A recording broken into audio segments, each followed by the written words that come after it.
By the time my daughter arrived at the engagement party I'd organized for her, expecting champagne toasts and a $450,000 check toward her dream wedding, she'd find 75 of our closest friends and family members, a beautiful buffet spread, and an announcement that would make her scream loud enough to shatter every wine glass in the room. Inside the envelope I'd hand her in front of everyone was a certified check, but not for the amount she expected. The call came on a Tuesday evening in late September. I was in my workshop behind the house, sanding down an old oak chair that had belonged to Catherine's grandmother. The wood grain reminded me of her hands, strong, beautiful, marked by years of patient work. She'd been gone 14 months, and some days the quiet of our home in Oak Ridge still felt like it might swallow me whole. "Dad, it's me." Amanda's voice carried that breathless quality she'd had since childhood when she wanted something. "Can we talk? Like, properly talk? Not on the phone?" "Of course, sweetheart. Is everything all right?" "Everything's perfect, actually. Amazing. I need to discuss something important with you. Can I come by tomorrow evening? Justin will be there too." Justin, the fiancé. They'd been together 8 months, engaged for 3. I'd met him exactly twice, once at their engagement announcement dinner, and once at a charity gala Catherine's foundation had hosted before she passed. Both times he'd spent more energy checking his phone than talking to anyone. But Amanda seemed happy, and after losing her mother, I wanted nothing more than to see her smile again. "Tomorrow's fine. I'll make dinner." "Oh, don't worry about that, Dad. We'll grab something after. This won't take long." That should have been my first warning. Amanda loved my cooking. She'd never turned down a meal at home before. They arrived at 7 sharp. Amanda wore what Catherine would have called her negotiation outfit: crisp blazer, pressed slacks, heels that made her tower over Justin's slouching frame. He wore designer jeans and a polo shirt that probably cost more than my monthly grocery bill. Neither of them hugged me hello. "Let's sit in the living room," Amanda said, already moving toward Catherine's favorite armchair. I noticed she didn't ask how I was doing. Didn't comment on the photos I'd finally put back up on the mantle, Catherine, at our wedding. Catherine holding newborn Amanda. Catherine laughing at the cottage we used to rent every summer near Muskoka. Justin settled onto the couch, spreading his arms across the back like he owned the place. Amanda perched on the edge of the armchair, her hands clasped in her lap with that particular tightness that meant she'd rehearsed what came next. "So, Dad, Justin and I have been doing a lot of planning." She smiled, but it didn't quite reach her eyes. "The wedding, obviously. We found the most incredible venue, the Ashford Estate. You know it? That historic manor house just outside the city?" I nodded. Catherine and I had attended a fundraiser there once. Beautiful property, but the rental fees were astronomical even back then. The thing is, to secure our date, June 14th, which is perfect because it's exactly 1 year after Justin proposed, we need to put down a significant deposit. And with the caterer we want, the photographer, the florist, the band. She laughed, light and artificial. "It adds up so quickly. You know how weddings are." I didn't, actually. Catherine and I had married in her parents' backyard with 20 guests and a potluck reception. It had been perfect. "How much are we talking about?" I asked, though something cold was already settling in my stomach. Amanda glanced at Justin. He leaned forward, suddenly animated. "Here's the thing. Lawrence, can I call you Lawrence? The wedding industry is absolutely brutal right now. Post-pandemic, everyone's trying to make up for lost time. If we don't move fast on this, we'll lose everything we've planned. And Amanda deserves the wedding of her dreams, right? After everything she's been through this year, using Catherine's death as leverage, I felt my jaw tighten. The number, Amanda." She took a breath. $450,000. I know it sounds like a lot, but it is a lot. But think about it as an investment. Justin cut in, his tone taking on that particular smoothness I recognized from every salesman I'd ever met. "This is your only daughter's wedding. Your only child. One day. And honestly, Lawrence, with the estate you have, the house, Catherine's life insurance, you're sitting on resources that could make Amanda's dreams come true. Isn't that what parents do?" I looked at my daughter, really looked at her. When had she learned to hold her face so carefully empty? When had her eyes developed that calculating glint? "When do you need this by?" I asked quietly. "Friday," Amanda said. "This Friday. The venue needs the deposit to hold our date, and everything else cascades from there. If we don't move now, Dad, we lose it all." 3 days. They were giving me 3 days to decide whether to hand over nearly $500,000. That's a very short timeline. I know. She reached across and touched my hand, and for just a moment, she looked like my little girl again. I know it's sudden, but Dad, I've already lost so much. Mom's not here to help me plan this, to see me in my dress, to dance at my wedding. This is the one thing that can still be perfect. Please, I need you to do this for me. And there it was, the emotional manipulation wrapped in grief, tied up with a bow of daughterly affection.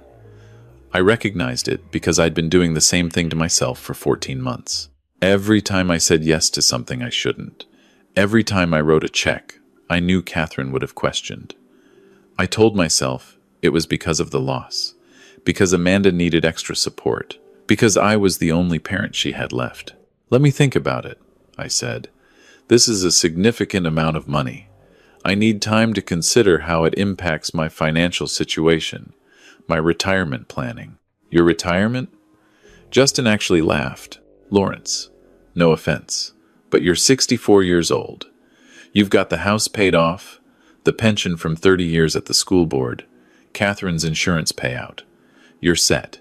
This is about giving your daughter the start to her marriage that she deserves." How did he know about Catherine's insurance?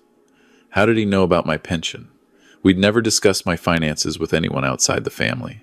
"I'll give you my answer on Thursday," I said, standing up. "That gives you 24 hours before your deadline."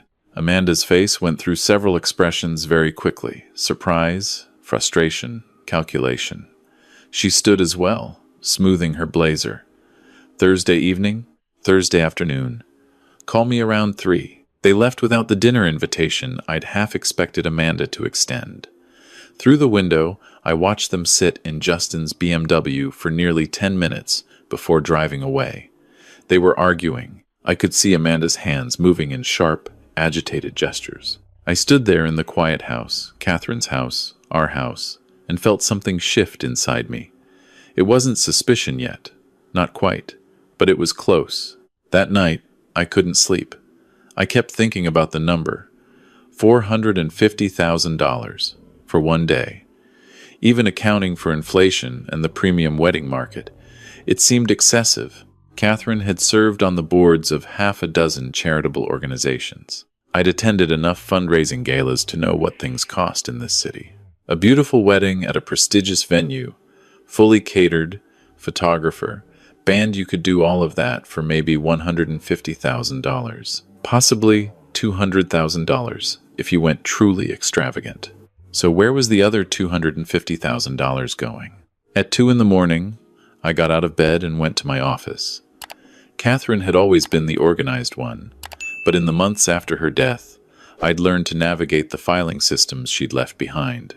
I pulled out the folder, labeled Amanda Recent, and started reading. There wasn't much. We'd grown distant over the past year, I realized with a guilty pang. After Catherine died, Amanda had seemed to pull away rather than draw closer. I'd assumed she was grieving in her own way, giving us both space. Now I wondered if there was more to it. I found her last birthday card to me, a generic hallmark, with "To Dad" pre-printed inside and just her signature below it. No personal message. I found the Christmas card from her and Justin, a photo of them at some tropical resort, both holding cocktails. Catherine had died in November. They'd gone to Turks and Caicos in January. I found the email from March, where she'd asked to borrow $15,000 for unexpected condo fees. I'd sent it within the hour, no questions asked. She'd never mentioned paying it back. I found another from May, $8,000 for a car repair emergency. Same pattern. I pulled up my bank records and started counting. Over the past 14 months, I'd transferred Amanda $47,000 in various emergencies and unexpected expenses. Not once had she said thank you. Not once had she asked how I was managing financially. By Wednesday morning, I'd made 3 phone calls. The first was to Thomas Sullivan, the lawyer who'd handled Catherine's estate and had been our family attorney for 20 years. Thomas, I need some information, and I need you to be completely honest with me. If someone wanted to research my financial situation, assets, insurance payouts, pension details, how hard would that be? There was a pause. Lawrence, is everything all right?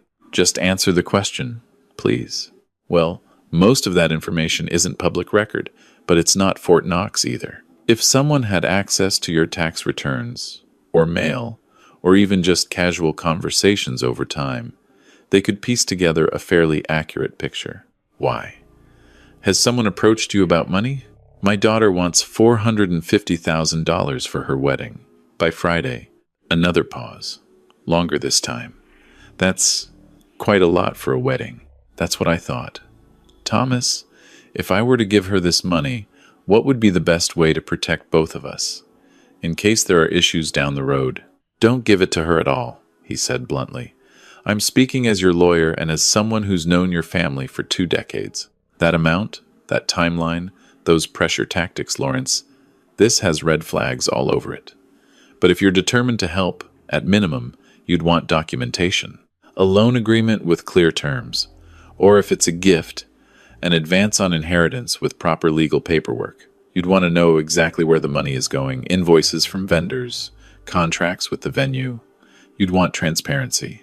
And if she refuses to provide that, then you have your answer about what this is really about. My second call was to the Ashford estate. I explained that my daughter was planning her wedding there for June 14th, and I wanted to inquire about availability for a site visit. I'm sorry, sir, the events coordinator said kindly. We don't have any weddings booked for June 14th of next year. In fact, we're completely renovating our event spaces starting in April, so we're not taking any reservations for June at all. We won't reopen for events until September. My hands were shaking when I hung up. The third call was the hardest. I phoned Amanda's best friend from university, Natalie, whom I'd known since she and Amanda were roommates in their first year. We'd always gotten along well. She'd cried at Catherine's funeral, sitting in the pew behind us, and had checked on me regularly in the months after. Natalie, I need to ask you something, and I need you to be straight with me. Is Amanda really engaged? Is the wedding actually happening? Silence. Then, quietly, Mr. Harper, I probably shouldn't say anything, which means there's something to say. A long breath. She made me promise not to tell you. But Mr. Harper, there is no wedding. Amanda and Justin are planning to elope, fly to Las Vegas in March, get married at some chapel, spend a week gambling and partying. The $450,000 isn't for a wedding. I don't know what it's for exactly. Justin's got some business debt, I think, and Amanda's maxed out her credit cards. She's been living way beyond her means for over a year now. The condo fees, the car repair, none of that was real. I'm sorry. I'm so sorry. But after what you've been through with Mrs. Harper, I couldn't let you get scammed by your own daughter. I thanked her and hung up. Then I sat in Catherine's office, my office now, and I let myself feel it. The betrayal, the grief that my daughter, the little girl I'd taught to ride a bike and helped through university and walked through her mother's funeral, could look me in the eye and lie, could use her mother's death as a weapon to extract money from me. Catherine would have seen through this in 30 seconds. She'd always been the one who enforced boundaries, who said no when I wanted to say yes. I'd been the softy parent, the one who snuck Amanda extra cookies and raised her allowance without telling Catherine. After Catherine died, there'd been no one to balance me out, and Amanda had learned exactly how to exploit that. By Wednesday afternoon, I'd made my decision. Thursday morning, I called Thomas Sullivan and spent 2 hours in his office. Then I made several more calls to the Oak Ridge Community Center, to a caterer I knew from Catherine's charity work, to a printer. By Thursday at noon, I had everything arranged. At 3 o'clock, my phone rang. Dad, it's me. So, have you thought about it? I have. Amanda, can you and Justin come by the house tomorrow evening? Around 6?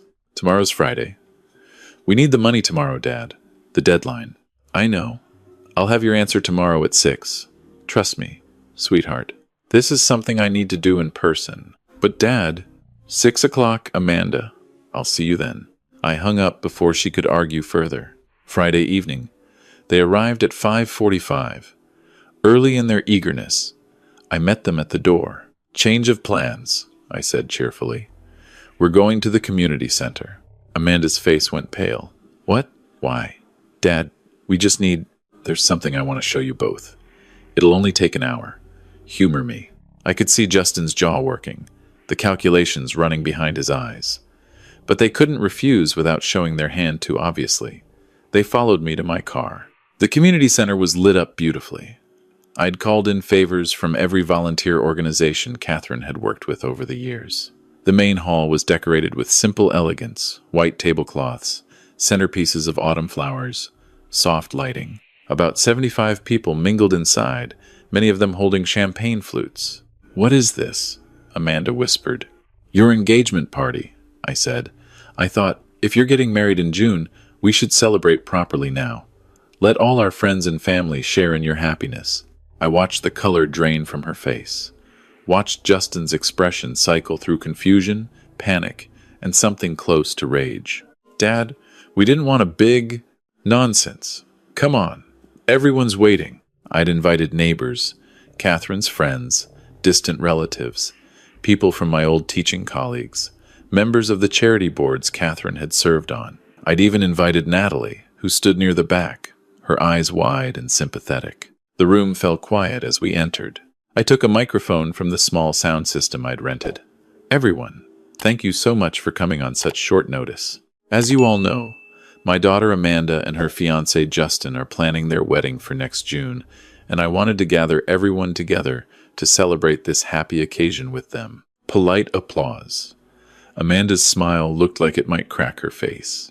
Amanda came to me earlier this week with a request. She and Justin need $450,000 for their wedding, for the venue, the caterer, all the beautiful details that make a day truly special. As her father, as her only living parent, she hoped I would provide this gift to launch her marriage. I paused. In the crowd, I could see people exchanging glances. $450,000 was an obscene amount, and everyone here knew it. I gave it a lot of thought. I asked myself, what would Catherine want me to do? How would she handle this situation? I looked directly at Amanda, and I realized that the best gift I could give my daughter isn't money. It's truth. It's accountability. It's the kind of tough love that Catherine always provided, and that I failed to give after she passed away. Amanda's eyes were filling with tears, but not the right kind. These were tears of anger and humiliation. So I did some research, and I learned some interesting things. First, that the Ashford estate, the venue where Amanda claimed she absolutely had to hold her wedding, isn't taking any bookings for June at all. They're under renovation. A murmur rippled through the crowd. I also learned that there is no caterer lined up, no photographer with a deposit paid, no florist on retainer. In fact, I learned that Amanda and Justin aren't planning a wedding at all. They're planning to elope to Las Vegas in March and use the money I gave them for, well, I'm not entirely sure what for. Gambling debts? Credit card bills? Maybe Justin can enlighten us. Justin's face had gone from red to white to purple. This is insane. You're publicly humiliating us. No, Justin. I'm publicly holding you accountable. There's a difference. I turned back to the microphone. For the past 14 months, I've been grieving my wife, and during that time, I let my judgment slip. I gave Amanda money whenever she asked, almost $50,000 in total, without questioning what it was for. I wanted to be the supportive father, the generous parent, the one who'd fill the gap Catherine left behind. My voice cracked slightly. I pushed through, but Catherine wouldn't have wanted me to enable manipulation and lies. She would have wanted me to teach our daughter that actions have consequences, that relationships are built on honesty, not exploitation. That love sometimes means saying no. I pulled an envelope from my jacket pocket. Amanda, I'm not giving you $450,000, but I am giving you this. I handed it to her. Her hands shook as she opened it. Inside was a certified check for $5,000 and a handwritten letter. $5,000, I said clearly. Enough to elope to Vegas if that's what you really want. Enough to start your marriage with a small, honest celebration. The letter explains that I'm paying off the credit card debt you've accumulated $32,000, according to my research, but that debt will be deducted from your inheritance. Every penny. You'll sign paperwork to that effect with Thomas Sullivan, my lawyer, who's here tonight. I gestured to Thomas, standing near the refreshment table. He raised his glass slightly in acknowledgement. As for the rest of my estate, the house, the savings, Catherine's life insurance, everything, I'm establishing a foundation in Catherine's name. It will support the causes she cared about: literacy programs, women's shelters, cancer research. I'll serve on the board during my lifetime, and after I'm gone, it will continue her legacy. Amanda's face had crumpled. Tears streamed down her cheeks, and for a moment, I wavered. But I thought of Catherine Strong. Principled Catherine and I held firm. You're disinheriting me? Her voice was barely a whisper, but the microphone picked it up. I'm teaching you the lesson I should have taught you years ago. Money isn't love. Gifts aren't affection. And family doesn't mean unlimited access to someone else's resources. I looked at the crowd. Thank you all for coming. Please stay. Enjoy the food and drinks. This is actually a celebration of honesty, of boundaries, and of the values Catherine tried to instill in all of us. I set down the microphone and walked out of the hall. Behind me, I heard Amanda sob and Justin curse loudly. I heard the awkward silence break into hushed conversations. I heard Natalie's voice, gentle and sad, trying to comfort my daughter. I went home, sat in the workshop, picked up my sanding block, and went back to work on Catherine's grandmother's chair. I didn't hear from Amanda for 3 weeks. When she finally called, her voice was small and exhausted. Dad, can we talk? Of course. Can I come over? Just me. Justin and I aren't together anymore. She arrived the next evening. She looked different, smaller somehow, less polished. She wore jeans and an old sweater I recognized from her university days. Her face was bare of makeup, her eyes red-rimmed. We sat in the kitchen. I made tea the way Catherine used to. I'm so sorry, she said finally. Dad, I'm so sorry. I don't know what happened to me. After Mom died, I spiraled. I was angry that she left. Angry that you seemed fine when I was falling apart. Angry at everything. And Justin, he made me feel powerful. Like I could take control. Like I deserved things just for being me. We started living this life we couldn't afford. And then the debt piled up. And then he came up with this plan. And she broke down crying. Real crying this time. Deep and gutting. I reached across the table and took her hand. Tell me the truth now. All of it. And she did. The credit cards maxed out on designer clothes and expensive dinners. The loan from Justin's business partner that he'd used for sports betting. The mounting panic as the bills came due.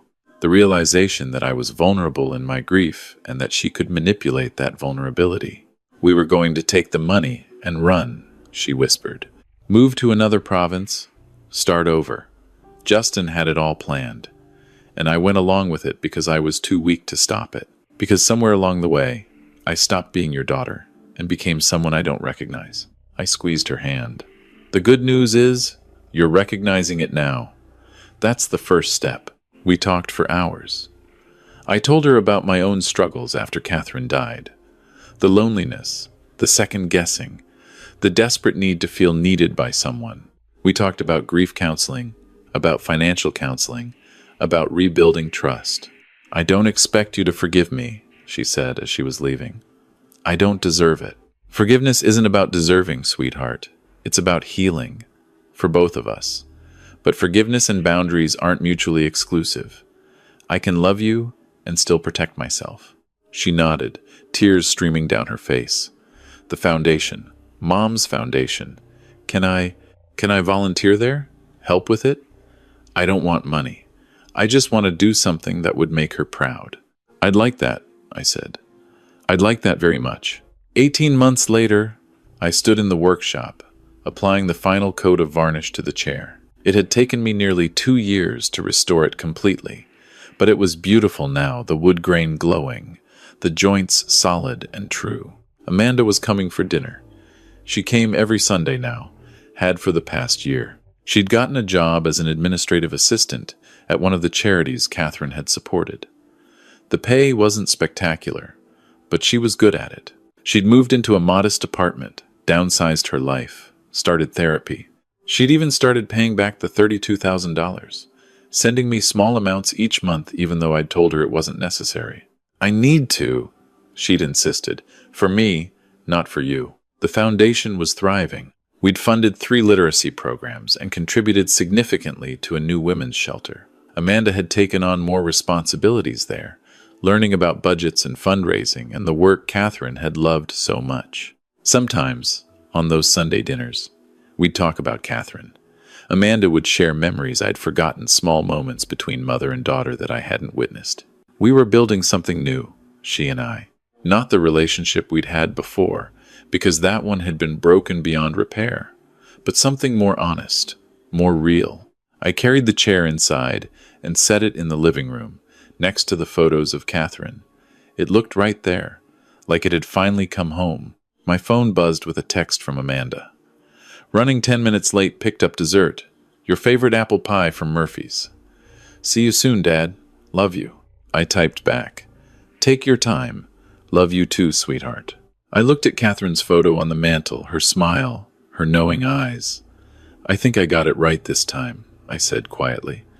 "It took me a while, but I figured it out. The best gift isn't always saying yes. Sometimes it's having the strength to say no." Outside, the autumn light was fading to gold. The trees in the backyard blazed with color, the same trees Catherine had planted when we first bought this house 40 years ago. She'd chosen varieties that would peak in September, her favorite month. I heard Amanda's car pull into the driveway. Through the window, I watched her grab the bakery box in her purse, pause to wave at the neighbor, smile at something on her phone. She looked lighter than she had in years, free. The doorbell rang. She always rang now, respecting boundaries we'd established together. I opened it, and she hugged me tight. "Chair looks incredible," she said, noticing it immediately. "Grandma Rose would be so proud." "Your mother would be proud of you," I said. "All the work you've done, how far you've come." She blinked back tears. "I'm trying. Every day, I'm trying." That's all any of us can do.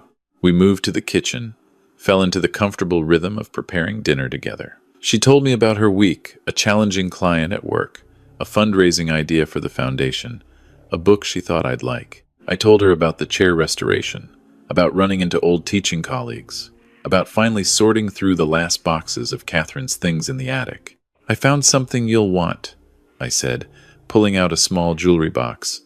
"Your grandmother's pearls. Your mom always meant for you to have them." Amanda opened the box, gasped softly. "I remember these. She wore them to my high school graduation, and her graduation, and her mother's graduation before that." I smiled. "They're yours now. Not as an inheritance advance or a gift with strings, just because they belong to you, because you're Catherine's daughter, and that matters more than any amount of money ever could." She fastened them around her neck, looked at her reflection in the kitchen window. For just a moment, I saw Catherine there too, in the tilt of Amanda's head, the curve of her smile. "Thank you, Dad," she whispered, "for everything, for that night at the community center, for the boundaries, for the tough love, for not giving up on me even when I'd given up on myself. Thank you for finding your way back." We sat down to dinner as the last light faded outside. The house that had felt so empty for so long was warm again. Different than before, yes, quieter, more careful, but warm nonetheless. I thought about the envelope I'd handed Amanda that night, the $5,000 check and the letter. I'd kept a copy of that letter in my desk drawer. Sometimes I read it when I needed reminding of what Catherine had taught me, that love without boundaries isn't love at all, that the hardest gifts to give are sometimes the most important, that saying no can be an act of profound hope. The foundation thrived. My daughter healed. The chair stood restored in Catherine's spot in the living room, a testament to patience and careful work. And sometimes That's all the vengeance you need, not punishment, but transformation. Not revenge, but redemption. Not the satisfaction of seeing someone suffer, but the deeper satisfaction of helping them become who they were always meant to be. Even if the path there breaks both your hearts first. That night, after Amanda left, I sat in the workshop with a cup of tea and looked at the plans for my next project, a bookshelf. Using wood from a tree that had fallen in our backyard last winter. Catherine had loved that tree. Now it would become something useful, something beautiful, something that would last. Transformation, redemption, second chances built on truth and hard-won trust. I smiled, picked up my pencil, and began to sketch.